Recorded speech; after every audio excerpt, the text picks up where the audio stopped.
Maayong hapon, Negros. Ini ang Digicast Negros 10. Ang nagapangunang napulo ka mga balita sa isla sang Negros ang amo ni gadulong sa inyo. Update ninyo kami via Facebook, YouTube, kag sa KK Channel 11. Kagbabatian mo kami sa FM station nga 91.1 FMR Bacolod. Kagyari ng top 10 nga mga balita sa Negros, subong nga adlaw. Demand letter na tala na ipanagtag sa tenant sa Manukan Country para magbiya na sa ilang mga pwesto. Cloud seeding, pati gayunon sining nga semana. Grade 11 student patay sa pagpaniro, suspect ang may isang iyang schoolmate. Pulis ka nakapatay sa isa man ka pulis, kasuhan sa murder.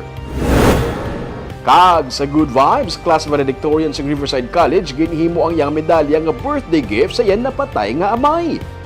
Kinatanan sa Digicast Negros 10. Sa number 10,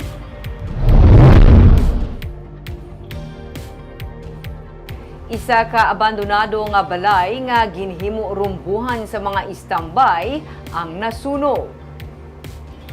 2021 pa, wala na may nagapuyo sa sini nga balay sa may Carmen Avenue sa Barangay 40 sa Bacolod. Wala naman sa supply ng kuryente nga nagasulod diri. Pero, mga alas 4:30 kainas ng kaagahon, hinali na lang nga nag-ibwa lang kalayo sa sulod sang balay. Suspetso sa mga residente sa palibot ang mga pangayaw nga nagasulod sa among nga balay ang posible nga rason sa sunog. Gintrangkahan ang among nga balay sang tag-iya nga si Attorney Clodoaldo Subaldo Jr. Ugaling ginpangitaan sang paagi nga makaigo ang tao sa tunga sang sini nga salsalon nga grills kag dira nagaagi sa pagsulod sa balay. Sa inisyal nga investigasyon sa BFP, posible nga may nabilin ang mga nagasulod diri nga upos ng sigarilyo o iban nga bagay nga aga nga naman ang ginhalinan sang pagdako sang kalayo. Nagdangat sa 60,000 pesos ang halit sang kalayo. Wala naman maglapta pa ang kalayo sa katupad nga balay kag dorm bangod sang firewall. Nagapadaan ang pagpangita sang BFP sang CCTV cameras agud mahibaluan kung may nakasulod gid man nga tawo antes nagdako ang kalayo.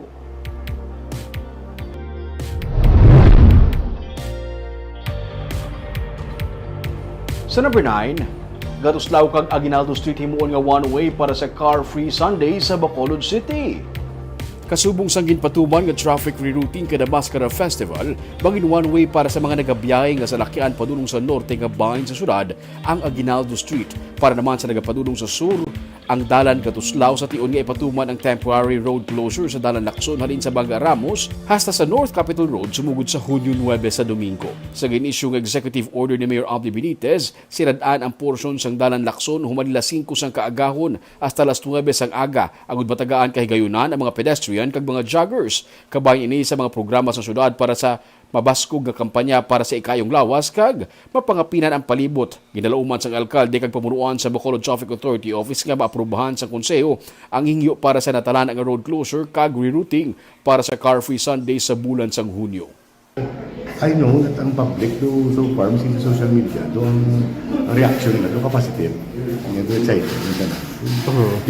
This of course ang advocacy. This involves our advocacy sa environment as a community. Hindi ba lang yung kay Mayor?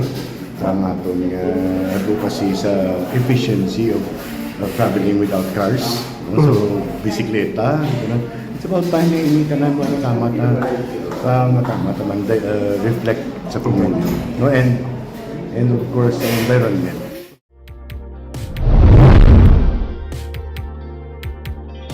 Sa number 8, ginalantaw sa probinsya ang higayon nga magkapadala sa mga trabahante sa pungsod Japan karon nga mayara sang manpower shortage ang among mapungsod. Sinilamang nagbisita si Governor Eugenio Jose Lacson sa Japan upod ang delegation sa probinsya. Suno kay Lacson, ginalantaw nila ang posibilidad nga magkapadala ang Negros Occidental sa mga laborers kag iban pang asahi sa trabahante sa patag sang agrikultura. Tigayon man nagbisita kanday Lacson sa mga planta sa Toyama Prefecture sa Japan, kasubong man sa embahada sa Tokyo kung saan sila nakapakig-angot sa labor attaché. Ang mga scholars ng probinsya ang ilang nga nabisita kag tigayon ginkumusta tungod sa maayo nila nga kahimtangan kag nagkaayuhan sa ilatag sa ka mga nakit-an nga trabaho sa Japan, magapadayon ng scholarship programs ng Negros Occidental suno sa gobernador. Labing importante nga ila matun-an ang lingwahe sang Japan. Halos isa kagatos nang nangin scholars ng probinsya sa Japan kag ini ang luyag nila nga madugangan. There's agriculture, no? The usual, no? Laborer. Amo to gani ang isa tong gay mo sila filters, no? So isa pa na. We also have this program where pag abot dito ga-distribute sila newspaper, no? Pero once nag-improve ang ilang Japanese language, maka-move na sila sa ila gusto na na ubra. I think ang strike natin really is caregiver, no? Kadamo pa diri sa potential na pwede nato madala dito, but they have to learn the language. Sa number 7,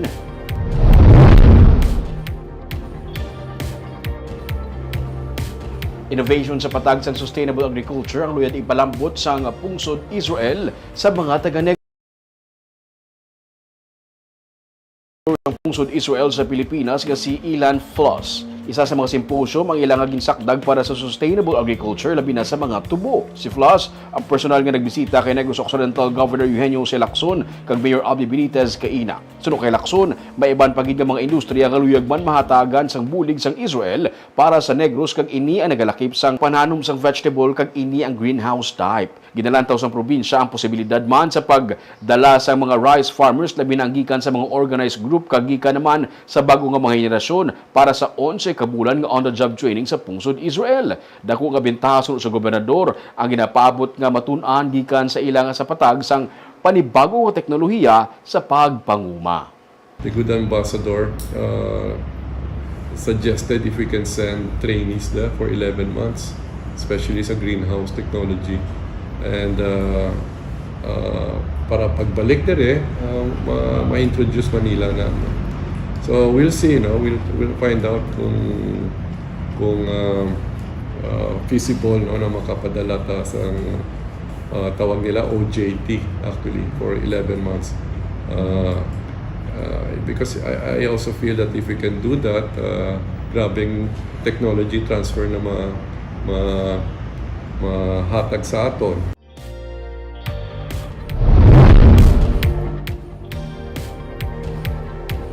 Sa number 6, security guard nga nagabato na nga daan sang pagpamahog patay sa pagpaniro.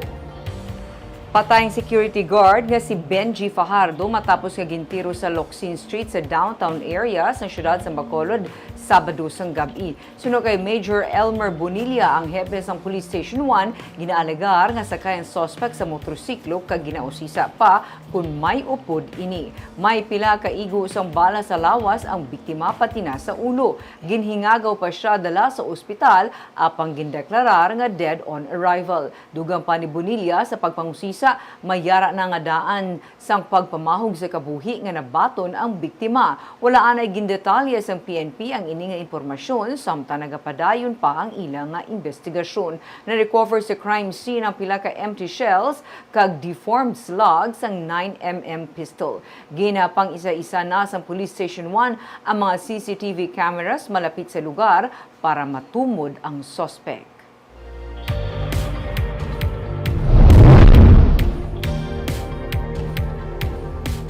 Sa number 5, grade 11 student patay sa pagpaniro. Suspect amay man sang iyang schoolmate. Patay ang 20 anyos nga si Nikos Balagosa matapos gintiro sa sulod sang Ilapuluyan sa Granada Heights Subdivision, Barangay Granada, Bacolod City sang kagabi. Sulod sa kay Police Captain Portia Niliosa, ni Hepe sa Police Station 5, naabdan sang duha ka mga suspect nga naga-billiards ang biktima. Nagpalagyo ini pasulod sa ilang balay pero ginsulod pagid siya kagintiro sang 4 ka beses. Nag-angkon siya sang igo sang bala sa dughan kag paa. Giliyon niya gindala si Balagosa sa ospital pero gindeklarar nga dead on arrival. Nakuha sa crime scene ang 3 ka mga empty shells ng 45 caliber pistol kag 2 ka mga slug.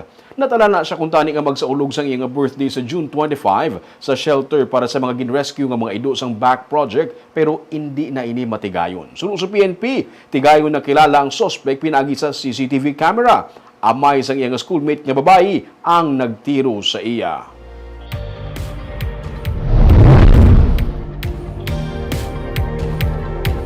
Sa number 4, pulis patay matapos gintiro man sang isa ka pulis. Suspect hindi mabaton nga may iba na ang iya anay kahagugma.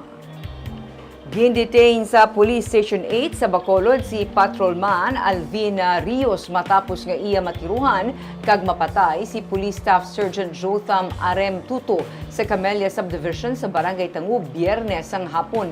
Gintiro sang suspect nga si Rios ang iya pareho nga pulis nga si Tuto gamit ang iya nga service firearm. Suno sa hepe sang Police Station 8 nga si Police Major Eugene Tolentino, naabdan sang suspect ang iya anay live-in partner nga kaupod sa kwarto ang biktima nga pulis gani iya ini nga gintiro. Ginhingagaw padala sa ospital ang biktima pero gindeklarar nga dead on arrival. May anak ang suspect sa iya anay live-in partner nga iya ginabisita. Dugang pa ni Tolentino nga base sa ila pag-usisa sa suspect, hindi niya pa mabaton nga may iba na nga kahagugma ang iya anay live-in partner. Nakuha sa crime scene ang 9mm pistol, 2 ka fired cartridges kag 4 ka mga magazine nga may unod nga mga bala.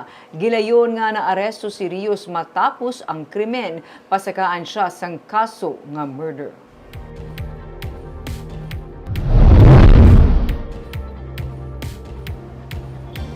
Sa number 3, pagdubo sa bilis ang kuryente ginapaabot sa marason nga bulan.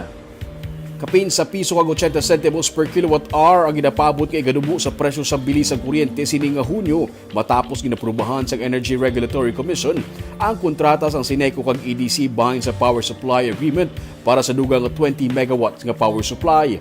Pero ginalauman ni Mayor Abni Benitez nga magalabot sa kapin 3 pesos ang ibuhin sa presyo sa kuryente sa marason nga bidulan dungan sa pagdubo man sa ginasukot nga generation charges ilabi na sa bahin sa spot market. Nanawagan na ang alkalde sa katapos ng Kongreso nga mausisa ang masami pagsaka sa presyo sa wholesale electricity spot market ilabi na kung magsaka man ang demand. Magluwas sa ginahingi nga price cap sa presyo sa kuryente, ginapaabot ni Benitez nga mayara sang buffer stock nga supply sang dugang nga kuryente nga sarang magamit sa tion sang kalamidad o kung mayara sang pagsaka sa bilisang kuryente.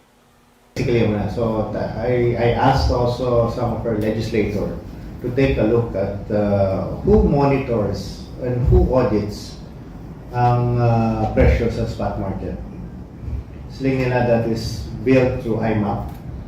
But the question is, sino gabantay sa? Supposedly ERC. Okay, you can see in certain cases nga every 5 minutes na kuno ang pricings niya. May 6 pesos, 3 pesos, gulpi na lang masaka sa 30 pesos, 40 pesos. Why is that?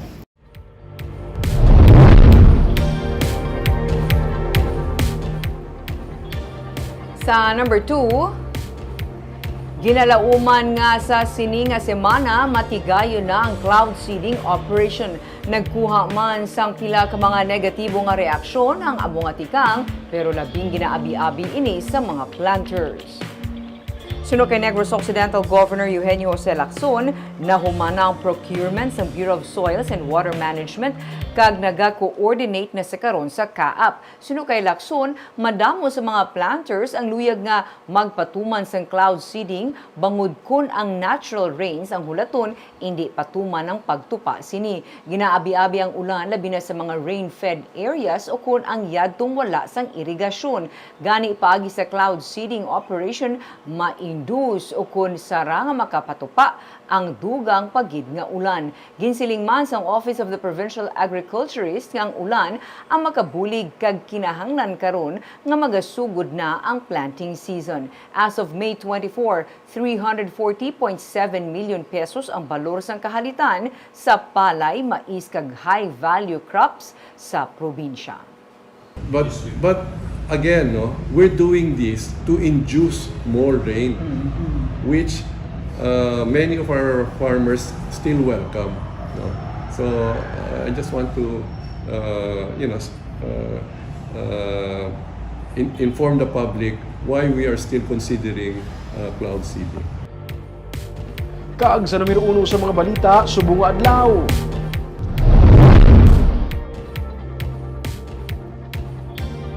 Demand letters na tala na ipanagtag sa mga tenant sa Manukan Country para magbiya na sila sa ilang mga pwesto. May report si Nico Delfin.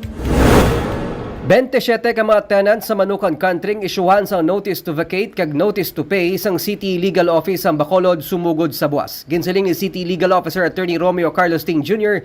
kabahin ini sang tikang matapos nga nagligwat ang desisyon sa mga tenants nga hindi luyag magsaylo sa natukod nga temporary facility sa Ngasam Prime Holdings Incorporated.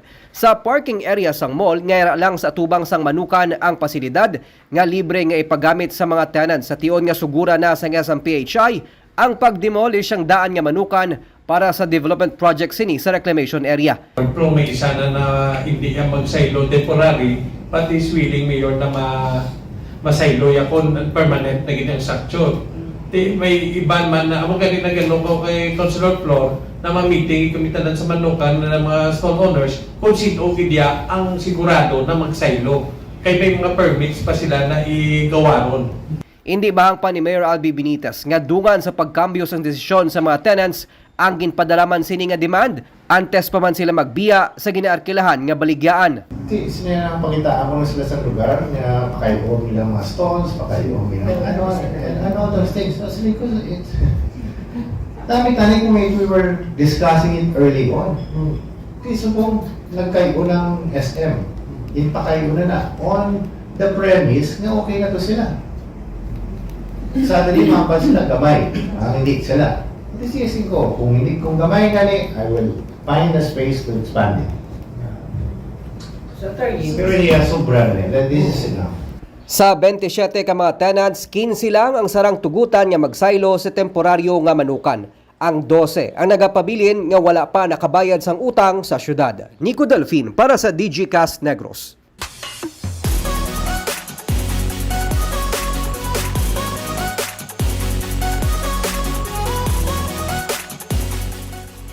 Sa Good Vibes, anak sang job order worker ang valedictorian sang Riverside College. Ginahalad niya ang iya nakuha nga medalya bilang birthday gift sa iya nagtaliwan nga amay. May report si Nico Delfin. I hereby proclaim you graduates of this college. Congratulations.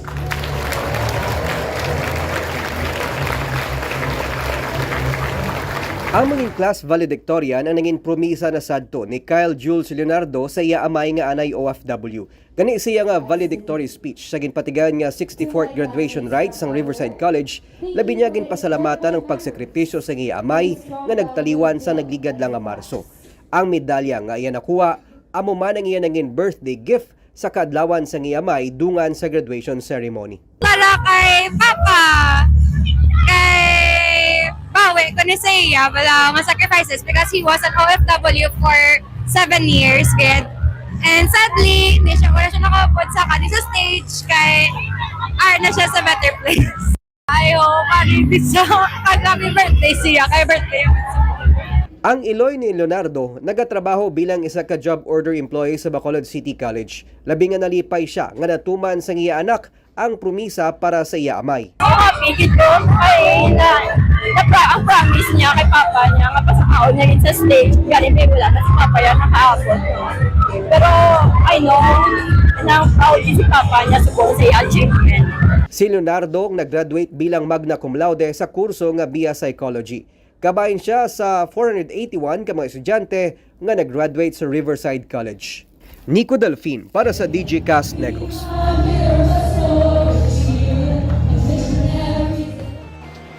Barb, I'm sure proud gid ang tatay ni Kyle sa iya nga nakuhang honor. Kaga truly inspiring rooming, no? And of course, atong gina-congratulate ang tanan nga Yes. nag-graduate sa sining batch 2024. Kuda mo sa iya. Kaago pa ito mga balita sa Negros Subong Adlaw. Kay man sa panahon karon importante nga may ihibalo ka sa nagkatabo sa imo nga palibot. Pero dapat malansay kay eksakto mga impormasyon. Parahin kami nga magapangalagad sa Negrosanon. Ako si Barbara Mijares. Tubtub sa buwas, ako naman si Romeo Subaldo, mayong hapon.